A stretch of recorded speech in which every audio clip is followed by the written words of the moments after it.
You, of course, are listening to the MHA podcast.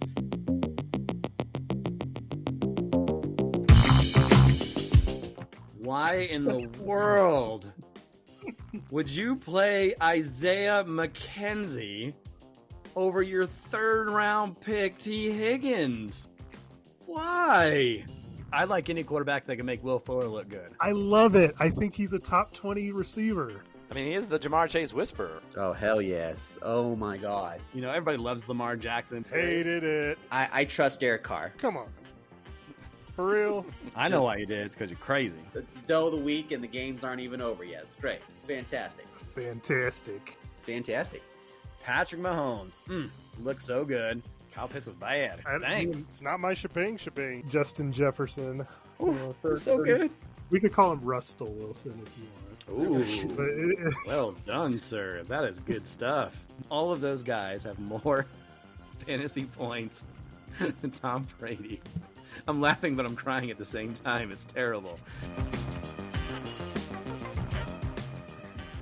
Welcome to another edition of the MHA podcast. We're looking back on week 13 and how the playoffs are coming together with just one more week to go. I'm Eric Lansing along with Mikey Renaud, Todd Diamond. Good evening, fellas. How we doing tonight, Todd? Oh, I'm doing fantastic. I bet you are. Oh, yeah. There's a pulse, ladies and gentlemen. There's a pulse. That pulse is getting louder and more beats per second. So let's keep it rolling. All right. Mikey, how are you? God, I feel like we talked about pulses last week. Never ends. Well, I'm good. I feel like I had a little bit of a missed opportunity, a little stumble this week, but ready to get back on that horse.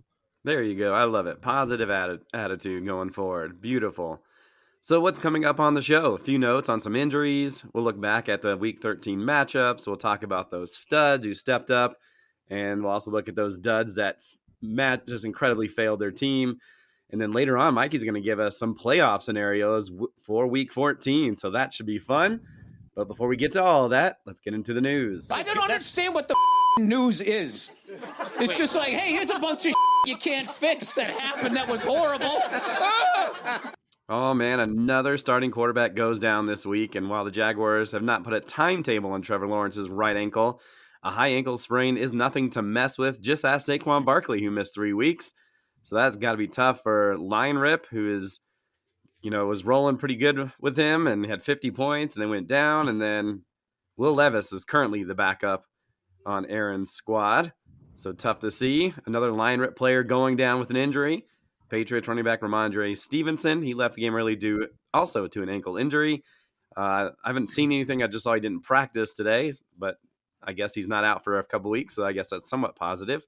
Also dealing with an ankle injury is Kenny Pickett.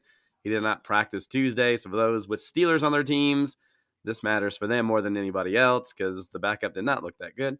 Lemonheads have lost Christian Kirk probably for the season after getting hurt on the first Jaguars drive on the day last night. Needs core muscle surgery.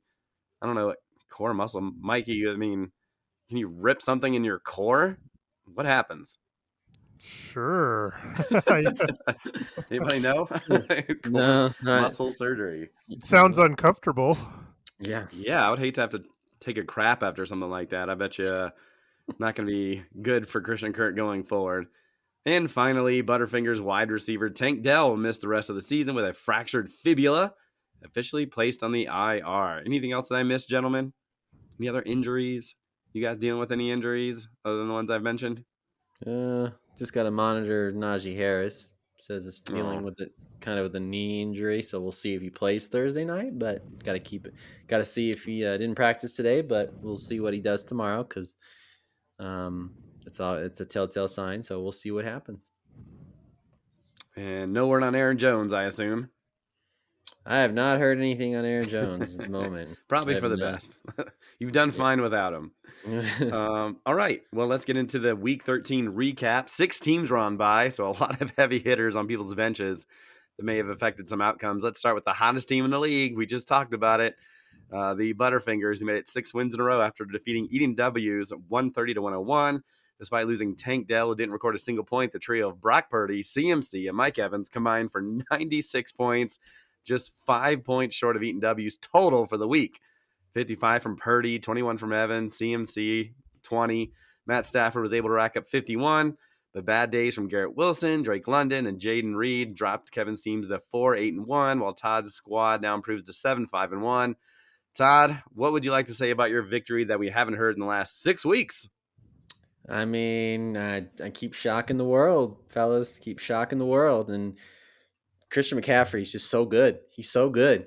So good. He's automatic with touchdowns. It's great. I mean, doesn't matter whether he's running the ball or you throw it to him. It's automatic. I can't explain it anymore. I'm literally shocking the world. I mean, I'm just shocking the world. And Brock Purdy, man, everybody, man, pay that man. Jeez, like just pay him. So I'm very happy with my team, and like hopefully just keep shocking the world here. Like I said, I don't want to say I was dead in the water, but I was drowning a little bit. I didn't have those floaties on. But now I found a life raft, and I'm coming. Mikey, would you agree? I mean, Todd always talks about CMC being the MVP. If Todd goes on and makes history and shocks the world, wouldn't Brock Purdy be more likely the MVP? I mean, aren't we more surprised about what he's doing than CMC? Surprised, yes, but I mean, Purdy's had some bad weeks. Like McCaffrey has been, I mean, unbelievably, and I say unbelievably, he's the number whatever 2 pick, but just his sheer consistency all season long, I think, would put him above Purdy. Okay, that's fair. Let's go on to the next matchup. It was kind of the matchup of the week heading into week 13, and that was 8-4 Kilgore Trout and 8-4 Lion Rip. Trout, starting QB of Jared Goff, had his worst outing since week 3 with just 36 points. Puka Nacua scored 18, while Jake Ferguson had his first double-digit weekend in 3 weeks. But Kilgore had a combined 16 points from his rookie running back duo of Bijan Robinson and Jahmyr Gibbs on the other side, despite just 9 total points from his starting running back tandem of Ramondre Stevenson and Zach Moss. Lion Rip got 50 from Lawrence before he got hurt. Kupp had his first 10-plus game since week 6. And how about Michael Pittman Jr., 22 points. He also had Indy's defense, who sacked Lion Rip's new quarterback, Will Levis, 6 times, while also scoring a touchdown. Lion Rip wins 126-115 and clinches a spot in the MHA playoffs. Another good matchup coming into this week was 7-5 Belt Sanders versus 7-5 Chad Powers Fan Club. Dak Prescott is having a resurgent season, another 60-point effort for Miles' squad. It was a great start of the Allen's, I don't even know what I'm trying to say in this sentence. It was a great start for Allen's team on Sunday. There we go, as Tua and Tyreek Hill combined for 65 points, most of that coming in the first half. But since it was against the Commanders, the Dolphins kind of let off the gas pedal a little bit, and they didn't need much from them. They got 13, Belt Sanders got 13 from Brandon Ayuk, the paltry days from DeAndre Swift, Elijah Mitchell, Okonkwo, and from Josh Reynolds, who all combined for 11 points. To go along with Dak, Chad Powers benefited from the Tank Dell injuries. Nico Collins piled up the points for 24. Brandon Cooks had 14 and a whopping 26 from Joe Mixon. Chad Powers improves to 8-5, while the Belt Sanders fall to 7-6. The top scoring team in the league did not score the most points this week. In fact, the Tamales scored a season low in week 13, falling 151-105 to Cooper's Cousins. It was a big win for Cooper's Cousins, who's still in the hunt for the playoffs after Justin Herbert and Keenan Allen saved Mikey's team last week. Not a good performance this week by the Chargers connection. Just 37 points between the two. Great outing from the starting running back for the Tamales. 36 total between Mostert and Alvin Kamara, but 7 points from Waddle and Kittle and 6 from Jalen Warren. May have hurt Mikey's chances. On the other side, Sam Howell looked terrible, scoring 31 points, although that was saved by 2 rushing touchdowns. But I think the man that we'll talk about in the stars section, Deebo Samuel, 29 points. Jamar Chase caught 11 passes last night towards his 25 points. And the name Mikey called out in frustration a few times on Sunday was James Conner. 22 points with 2 rushing touchdowns. Tamale still in second place, 8-5, but Cooper's Cousins improves to 6-5-2. And those 2 ties still carrying him with a chance at the postseason. Another team fighting tooth and nail to get in the playoffs is the Lemonheads. And despite scoring a whopping 186 points and an 81-point win over the NWA, it may not be enough with 1 week to go.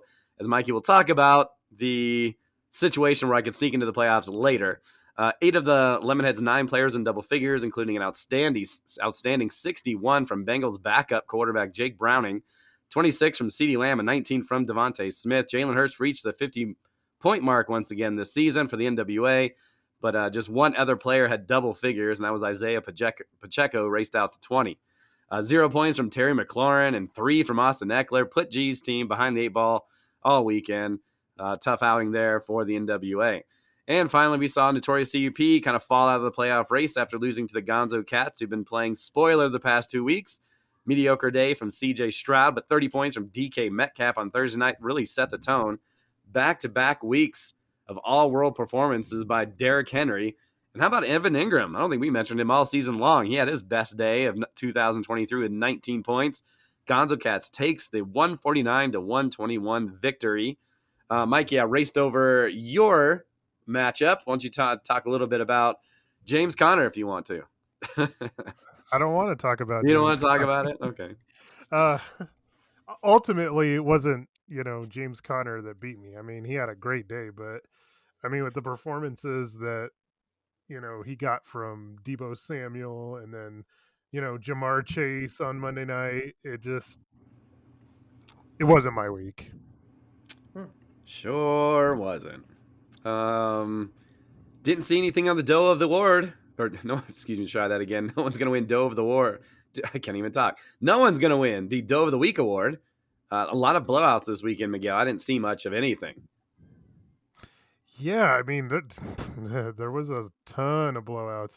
I mean, Yeah. the only game that was really close at all was the matchup between Kilgore Trout and Lion Rip, but I mean, Kilgore's bench pretty much had nothing, so it's not Yeah. like, that would have made a difference. I think there is no dough this week. Oh, there is. It's you and Todd for not helping me out trying to make the playoffs. So you guys get Doe of the Week. No! That's right. You guys suck. Anyway, let's talk about the studs of the weekend. The cream of the crop.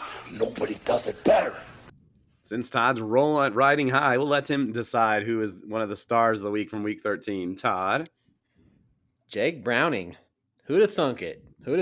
61 points. I mean, Joe Burrow goes down and Jake Browning, and he puts up 61. He puts up 61. That's pretty amazing, especially against the Jags, and he balled out. So Jake Browning. I mean, if anything, Eric, if you make the playoffs, I'd ride with Jake Browning all the way through and through. You got to just obviously look at his matchups, but still, Jake Browning, that's right up. That's just like a whoa. The thing that was interesting about the Browning outing is it could have been much better. Mm-hmm. How many times were they inside the 5 and they ran it 3 times for a touchdown? I guess Joe Mixon had 2 of them, but I mean, I can't complain. I cannot. I mean, it's so funny, the projections on these stupid Yahoo pages. 30 projection points. He ends up with 61. Obviously, it was a little crazy, but I liked what they did. It was a lot of quick passes. That kind of opened some things up, but they also ran the ball well. And so for them to just Jamar Chase, just ridiculous how many catches he had just at the goal line, or excuse me, at the line of scrimmage. If the big thing with me is scoring points, and that was a big time scoring performance. So as much as I still feel like I'm far away, he made it close as humanly possible. That's crazy for a backup quarterback. Mikey, who else stood out as a superstar in week 13? I mean, I'm going to give mine to Debo Samuel. I mean, yeah, he's pretty awesome. 3 touchdowns, one of them being a rushing touchdown. And he did all this, 116 receiving yards. He did it on 4 catches. That's so nuts. to have 29 fantasy points when your guy only has 4 catches is pretty darn impressive. Yeah, Debo Samuel. He's been injured, but when he's in, he's had a 1-point game, a 7-point, an 8-point, but 18, 13, 17, 29. So last 3 of his 4 weeks, he's been in double figures. And I mean, he's had some amazing matchups, honestly. Jacksonville, Tampa Bay, Seattle, Philly Here's some advice for anybody: don't draft defenses early. Remember when I drafted Philly, thinking I was a genius? That didn't work out at all. Mhm. Who did I have? Joe Mixon, season high 26 points. We got him on for, what do you have? Just 5 points last week, but Mixon has been a reliable fantasy running back as much as we haven't really talked about him too much. He's ninth amongst all running backs this season. And I think a lot of us were kind of disappointed because that's, last week. And then it's, opportunity for them to rely on him heavily. And maybe it was just a better matchup for him this week as well. But James Conner has really come on, and he hasn't really had he hadn't really put up a stinker. I mean, he had 7 or 8, but I wouldn't call that like a bad week. So Joe Mixon doing well here this season. Todd, who else stood out? Well, I'll just go with one on my team, and it's not McCaffrey or Purdy, but because I think Hey, Mike Evans again, huh? Thanks for that. I was trying to make it dramatic there, but I was gonna say I no, think it's not dramatic. We knew it was coming before you even opened your mouth. okay. I was gonna say I think we made a board bet of who's gonna score more fantasy points between Mike Evans and Chris Godwin. Mike Evans, I think I think I'm winning that one. I believe. We have to go. I have to go back. Probably go back and check. Well, but I think we made a board bet. He's definitely winning it. I just don't Yeah. remember if that was a board bet or not. Yeah, I'd have to go back and look. I'm not real sure. But yes, but Mike Evans with Baker Mayfield throwing him the football, phenomenal. So, pat myself on the back. Phenomenal. Yep. Mikey, I'll give you one more. I'm going to give mine to DK Metcalf. Jeez, for the yeah. Gonzo Cats. He had 30 points, 3 touchdowns. To be quite honest, DK Metcalf hasn't had like the best of seasons. Yes, and not. that 30-point game is going to boost his next ranking in the exactly. It's going to make you think he's better than he was. Easily his best game of the season. It doubled his best performance of 15 points. But yeah, it really helped Gonzo Cats winning a couple towards here at the end of the season. Yeah, got him out of last place. Hey, got him out of last place. He's ruining his first overall pick with his nonsense. But yeah, I agree, and I'm gonna stick with his team as well because Derrick Henry, 4th among running backs in scoring this year, 841 rush yards, 8 touchdowns, 22 receptions, and back-to-back weeks of 20 or more points. I don't know if he's had I don't know if it's just, this is the order of running backs this year where his numbers don't seem incredible, but for him to still be 4th, I was kind of surprised. I mean, he's had some good weeks. He's had some bad weeks, but the last 2 weeks has really propelled him up, I believe, in those season rankings. But last 2 weekends, he has 4 touchdowns and close to 180 yards rushing. So they're still relying on him heavily. He'll have a big tough matchup against Miami, but Gonzo Cats not in the playoff hunt. But Derrick Henry has done well. Okay, how about we go to those stanky duds? This is the worst. You are the worst. I hate looking at your face. I want to smash it. I just love that drop. Todd, who stunk in week 13? Bijan Robinson. It's kind of teetered off a little bit. I mean, obviously the week before he had 25, but against the Jets, I know the Jets defense, it's great. I mean, it's good, but it's not great. But only to get 9 points, and Robinson being kind of the focal point of that offense, to kind of have a stinker after a 25-point game last week against the Saints.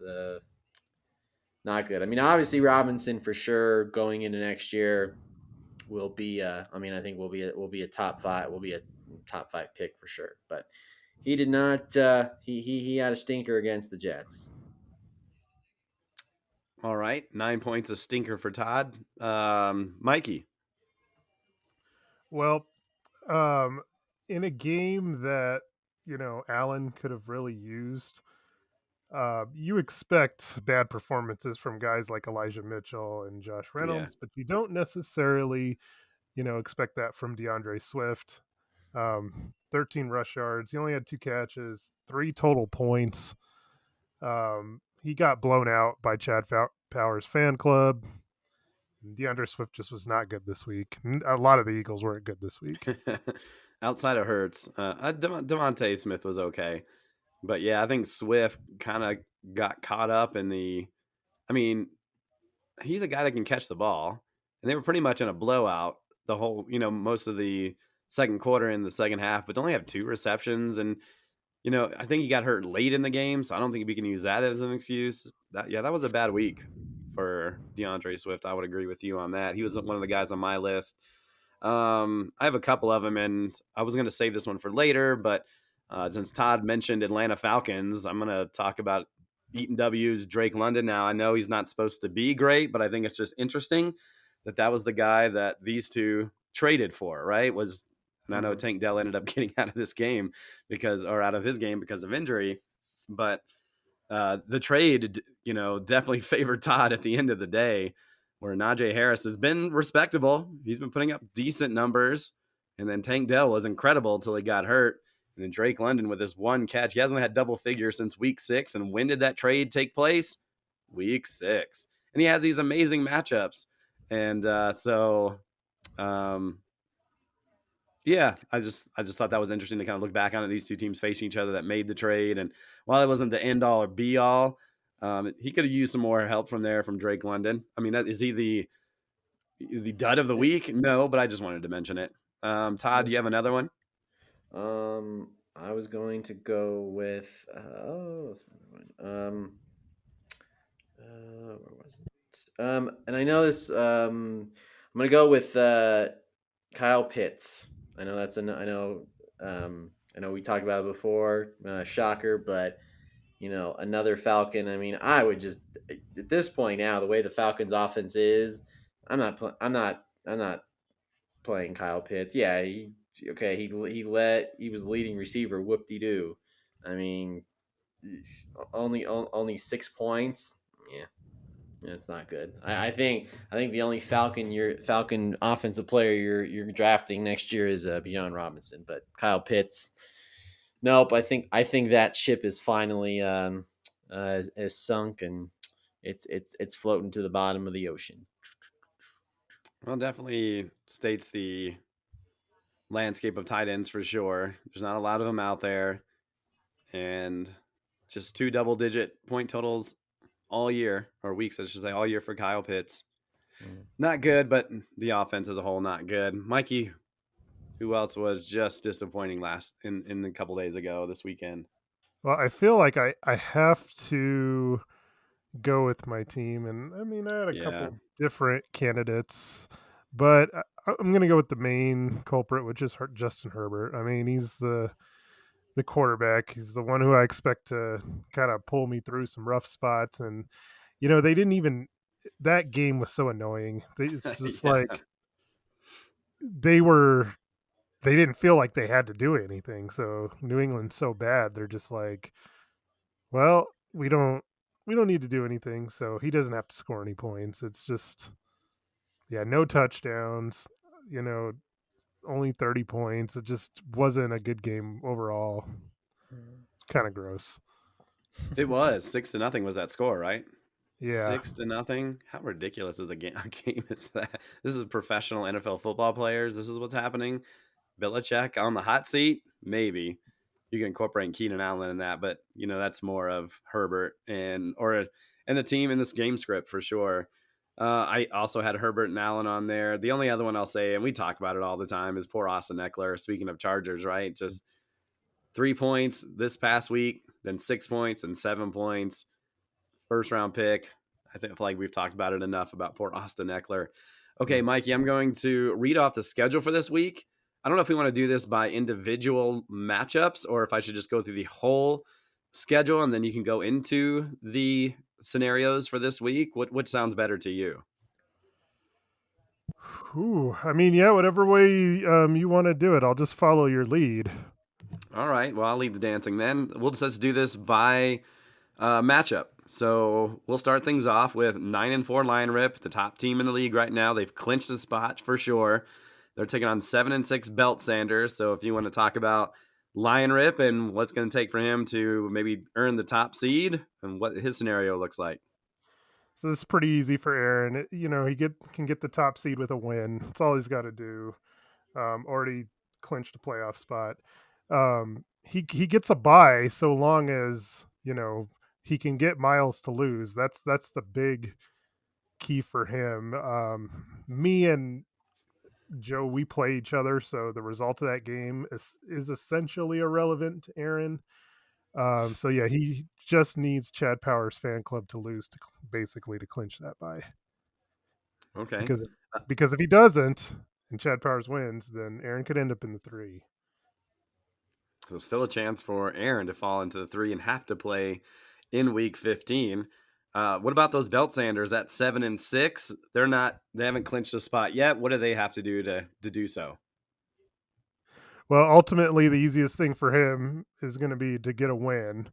I mean, a win will ensure that he makes the playoffs, but he can go anywhere from all the way up to 3 Wow. to completely missing the playoffs altogether, just depending on what happens. His scenario for missing the playoffs would be to lose and then to have Cooper's Cousins win, because they would end up basically flip-flopping, and Allen would end up being out. Cooper's Cousins would be in at the 6. Not a scenario I'm sure that he wants. So the best thing for him, if he wants to get up to that 3 seed, then he would win and need to have a lot of help, which would be Butterfingers losing, Chad Powers losing, and Kilgore losing. So it's going to be difficult for him to pull that one off. All right, you kind of mentioned your guys' matchup, Hot Tamales and Kilgore Trout. Big time matchup. Both those teams probably in the playoffs, but there can be some movement between those guys. There can be. It's pretty easy for me. I'm just looking You have at so many points. getting the bye. All I got to really do to get that bye is just win. I win, and I'm going to get one of the top 2 seeds no matter what. I can get the number 1 with a win and an Aaron loss, which would be kind of nice. The bad part would be is if I lose, I could slip all the way to 5. And that scenario would be losing plus Chad Powers winning and Todd winning, because they would both jump me. So, yeah. I mean, This will be the first time you've played Kilgore Trout this season. I know. And, it's going to be right at the end. He was the one that knocked me out of the playoffs last year. So I got to make sure he doesn't knock me out of a bye this time. You talked about Chad Powers briefly. He's 8 and 5. They're taking on 6, 5 and 2 Cooper's Cousins. Any way that Chad Powers can get number 1 if Aaron loses? Chad Powers can get number 1. Ooh. Yeah, I mean, good for him. Like, he had the number 1 pick coming into the year, and he can be the number 1 seed if he can get a win. He needs me to lose because of the points. But then, with Aaron losing, and then if he finishes ahead of Joe in points, then he would get that number 1 seed over Joe. And I think right now he is ahead of him in points, so he would just have to hold on to that lead. Incredible that Chad Powers has been able to do this without Justin Jefferson, by the way. I mean, he's had some losses, but he's been able to kind of stay up there in the mix. And so going to the next matchup, 6 and 7 Lemonheads, 7, 5 and 1 Butterfingers. Talk about Todd's situation first. So unfortunately for Todd, Aaron's win last night took out any chance for him to get one of the buys. He needed Aaron to lose for that scenario to come true. Sorry, Todd. It's okay. But I mean, you still can go as high as 3 if you were to win and have, basically have a lot of help. That 3 seed, it's a very unlikely scenario for you. But the good thing for you is if you win, you're basically going to be automatically into that 4 seed. So you're gonna jump no matter what, because of the way that the other matchups are, because basically either me or Kilgore has to lose, so you're going to jump one of us. Okay. Yeah. For yours truly. Yep. And then for Eric, and just to give Todd the one more bad part, is there is a scenario where Todd can still miss the playoffs. Oh boy. Now it would be kind of hard. Todd would have to lose to you, and then Dylan and Allen would both have to win, and then they would flip flop Todd, and Todd would be out, which, not impossible. So Yeah. Todd's definitely got to keep playing and got to try and win. The Eric scenario, ooh, it's a tough Simple one. but hard. Hard. So, obviously you need a win over Todd, but you also have to have Dylan lose. You have to have Allen lose, and you have to score more points than Allen. Which you are. Was it 58? I think 48 or 58. It looks like it's 58. So you're gonna have to Yeah. outscore him by Oof. 59. That is a ton of points. Yeah. If I replicate what I do this past week when I beat NWA when I had 100 and whatever 80 points and Allen only had 100, then yeah, I'm in it. But See, what's funny about this that's is tough. I actually think that's not the hardest part of your scenario. Aaron just has a ton of injuries right now. Oh, I So know. Yeah, tell me about it. Tell me about it. When I need him to help me, he's gonna screw me just like you two did. yeah, and him playing Allen with all these injuries, Aaron's gonna have to work some magic to try and pull off a win and help you out with that. Well, if anybody's got magic in this league, it's Aaron, who has the second lowest amount of points on the season and has the best record. So he's got magic in him somewhere. How's he going to figure it out with Will Levis as his quarterback and no Ramondre Stevenson? We'll have to wait and see. I guess he has Devin Achan back, so that may help. Hey, Stevenson. what I love about that is there's 2 Monday night games next week, and so you're not going to know basically what happens because A-Chain plays Monday night, Will Levis plays Monday night, Oh, and wow. you might know like as far as your points are concerned, although you still will have Saquon Barkley on Monday night. Yeah. Allen will still have Tyreek Hill, and depending on whether or not he plays 2 on Monday night. So Monday night is going to be a must watch when it comes to these seedings in the playoffs. It's going to be fascinating. Todd, you want to go play tennis instead of watching football? Sure. He said Absolutely. sure. Let's do it.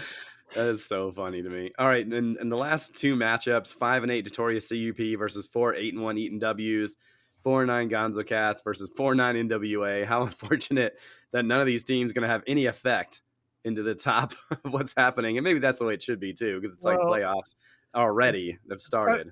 It's kind of nice just because, you have NWA and Gonzo Cats playing each other, and so the loser is going to get the number 1 pick. Is that for sure between those two, even if Eaton W's loses again? Just that tie, huh? Yeah, the tie is going to end up helping him out. So all this bitching about ties, and it's going to help people. Well, it's not helping Kevin, I guess, but he's going to have a better record because of that tie. But Cooper's cousin then is 2 ties, helping him out immensely. But you could look at it this way too. If he loses, it could also hurt him, because if those are ties instead of wins, that's what keeps him out of the playoffs. So yeah, true. Well, we'll have to kind of see how he's got a tough matchup. So those are the scenarios. I don't know if we missed anything, but that was good homework there by Miguel to go through and figure it out. So when you guys are, listening to this before Thursday and things get going, then you'll know exactly what you guys need to do to get in. And just remember that, the tiebreaker, if anybody has tied records, it's all about the points, folks. It's all about the points. And just one last thing, 2 buys this week. There's still buys. We're in week 14. There's still buys. Who is coming up with the schedule? Arizona and Washington. Not a lot of fantasy love out there. Maybe James Conner, Terry McLaurin have the same amount of points this week as he had last week. But nobody gets the quarterback or defensive advantage against the Commanders this week. This is true. That's kind of nice. Some of us who are streaming defense, like who's playing Washington, or who's your offense, like who's Arizona. But yeah, 100%. That is a good point. Wow. Well, there you have it. Anything else you guys want to talk about before we get out of here? Coming down with 1 week left to go, and then it'll be playoff time. Hope you guys have fun. Playoffs. Yeah. They keep shocking the world. Don't screw it up, Todd. Okay. I like this because, right now, ladies and gentlemen, Eric is telling you that he doesn't have a chance, and he's telling me and Todd to have fun in the playoffs. But I guarantee you, come Sunday, that whatever happens, he's going to be really pissed when Aaron's not beating Allen, or maybe he's not getting enough points. It matters. It matters to him, ladies and gentlemen. Let me tell you, it matters. It does Yes, matter. it does. It 'Cause, does. I mean, you put all this time and energy in it, and then of course you want it to somehow masterfully. But I mean, I probably wouldn't be as pissed as it was if that was like, that's such a hard thing to do, is try to outscore another team by more than 58 points. That's a lot of points. But even then, it's like you got to have people to help you out, and it's my fault. I should have won more games. There was weeks that I should have won. So that's how I put it on me more than anything else. It stinks to have such a high point total, and it's not going to matter.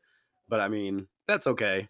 It happens. If I can get to 7-7, yeehaw, after a bad season where I started like 1-5, get back to 500. I guess there's some sort of, I don't know, resolve in that. Silver lining. I don't know. Just imagine, maybe if you missed the playoffs, then the dough of the week shouldn't have been me and Todd. It should have been you for not playing Christian Watson over Christian Kirk. Maybe.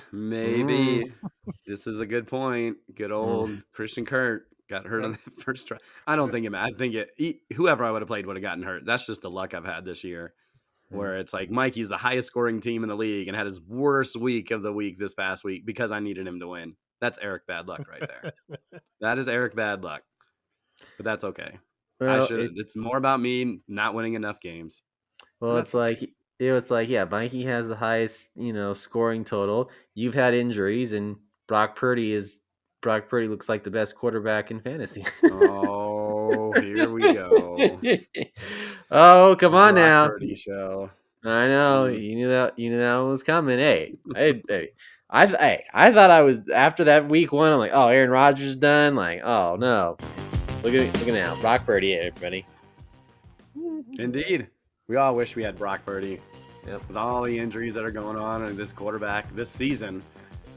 I mean, it's like 9 starting quarterbacks that have been hurt and not playing right now for teams. So good for those who didn't have an injury to your quarterback. I applaud you.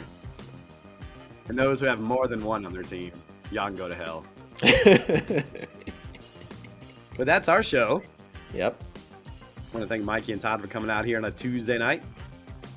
Talking some fantasy football. 1 week to go, ladies and gentlemen. Good luck to everybody. Hope you guys have a great time in those MHA playoffs. We'll see you next time.